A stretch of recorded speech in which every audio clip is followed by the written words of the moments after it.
Madam Pawan Kalyan గారు ఒక చరిత్ర, పవన్ కళ్యాణ్ గారు ఒక చరిత్ర.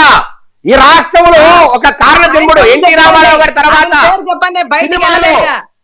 సెలబ్రిటీ ఆ స్థాయిలో లక్షల మందికి కోట్ల మందికి మీ బతుకంతా ఆయన పేరు చెప్పుకొని బతకడమే. మేడం మాకు ఆత్మీయుడు, జీవితాంతం చేయకొట్టండి, లేకపోతే బజార్లో కూడా రానివ్వరు. మా మేమేంది మేడం, మా అధినేత చంద్రబాబు నాయుడు గారే ఆయన అద్భుతమైన రీతిలో ఆయన అభిమానిస్తారు, ప్రేమిస్తారు. ప్రేమించాల్సి వచ్చింది, తప్పని పరిస్థితి ఎనికిపోయే పరిస్థితి మేడం. అది మా సొంత వ్యవహారం. మీరు జనసేనలో ఉన్నప్పుడు మీకు అనిపించలేదా? మీరు జనసేనలో ఉన్నప్పుడు మీకు అనిపించలేదా? చంద్రబాబు నాయుడు గారు అప్పుడు టీడీపీ వాళ్ళు తిట్టేవాళ్ళు కదా, అప్పుడు టీడీపీ వాళ్ళు ఓడిపోయారు, పొగుడుతున్నప్పుడు గెలిచారు, ఇంకా పొగుడుతూనే ఉండండి తప్పదు. 2014లో కలిసి పోటీ చేశాం, 2019లో కొన్ని కారణాలతో విడిపోయినచ్చు, కానీ 2022 ఆ కారణాలు ఏంటి? ఏంటి ఆ కారణాలు? అప్పుడు మళ్ళీ అవే కారణాలు, ఇప్పుడు కూడా అవే కారణాలు. అమరావతి రాజధాని రైతుల భూములు ఇంకా కూడా తీసుకుంటున్నారు. అప్పుడు అదే కారణంతో విభేదించాడు, ఇప్పుడు కూడా అతి తొందరలో అదే కారణంతో విభేదిస్తాడు.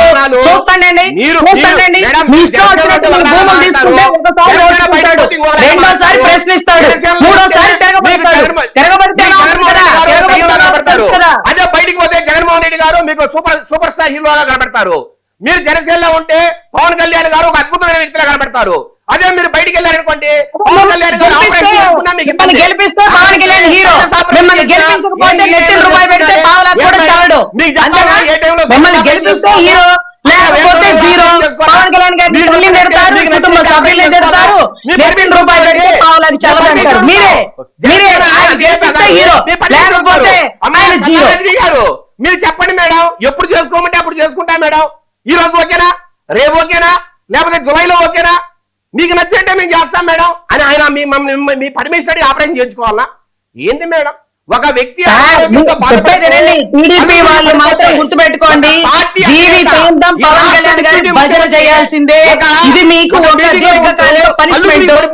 ఆయన భజన చేయకపోతే మిమ్మల్ని భజన చేస్తారు బయట. హాస్పిటల్లో చేరితే ఆయన గురించి వ్యంగ్యాస్త్రాలు మీరు వదిలేరంటే ఎంత నీచమైన రాజకీయం అండి. ఎవరిచ్చారండి? చంద్రబాబు గారు బాధ అనిపించట్లేదా? ఆఫీస్ ఇచ్చిందా మేడం? స్క్రిప్ట్ చూసి మాట్లాడడం మానేయండి, మనసుతో మాట్లాడండి.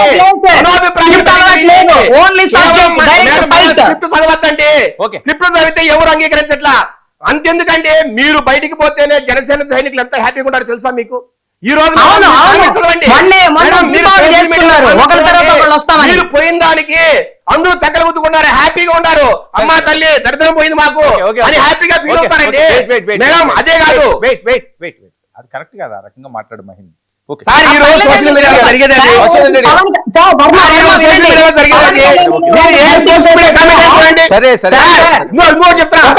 సార్ మీరు బయటికి పోకుండా పొద్దున్న లేస్తే జనసేన పార్టీకి సూచనలు ఇవ్వడం, సలహాలు ఇవ్వడం. మా అన్న అట్ట చేస్తే బాగుంటుంది, మా అన్న ఇది చేస్తే బాగుంటుంది. దాంతో పాటు